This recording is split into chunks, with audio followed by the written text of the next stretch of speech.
Hello friends, আপনার ফোনে কি অনেকগুলো পেজ খোলা হয়েছে, তাই না? পেজগুলো কিভাবে ডিলিট করবেন? আপনি ডিলিট করতে চাইতেছেন কিন্তু ডিলিট করতে পারতেছেন না।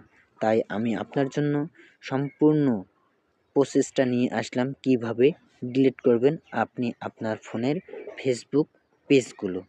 তাই বেশি কথা না বলে ভিডিওটি শুরু করতেছি। আপনারা দেখতে থাকুন আমি কিভাবে একটা ফেসবুক পেজ ডিলিট করি। আর আমার চ্যানেলে যদি নতুন হয়ে থাকেন তাহলে চ্যানেলটি সাবস্ক্রাইব করে দিবেন। আমি আমার ফেসবুকটি ওপেন করতেছি। করার পর আপনারা যেই পেজটি ডিলিট করবেন সেই পেজটি আগে এভাবে লগ ইন করে নেবেন। আমার কিন্তু লগ ইন করে নেওয়া আছে। তারপর আমরা থ্রি ডট মেনুতে ক্লিক করব। করার পর এই যে কর্নারে দেখবেন সেটিংসে একটা ক্লিক করব। করার পর নিচে একটু স্ক্রল করে আসব। স্ক্রল করে আসার পর দেখবেন যে এখানে অ্যাক্সেস অ্যান্ড কন্ট্রোল এখানে একটা ক্লিক করব।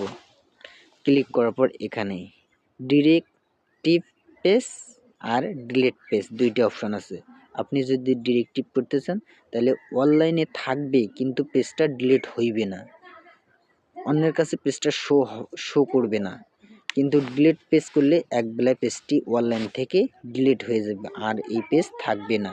তার জন্য আমরা ডিলিট করব, এই জন্য ডিলিটে ক্লিক করে কন্টিনিউ হয়ে যাব, চাপ দিলাম। দেওয়ার পর এখানে আমরা কোনো কিছু সিলেক্ট করব না করে কন্টিনিউতে চলে যাব। তারপর আপনার যদি ওই পেজে কোনো ব্যক্তিগত কোনো ছবি ভিডিও থেকে থাকে তাহলে ওগুলো আপনি এখানে ডাউনলোড ইনফরমেশানে ক্লিক করে ডাউনলোড করে নিতে পারেন। আর যদি না থাকে বলে ডিলিট করে দিব একবেলায়, তাহলে যে কন্টিনিউতে আমরা ক্লিক করব।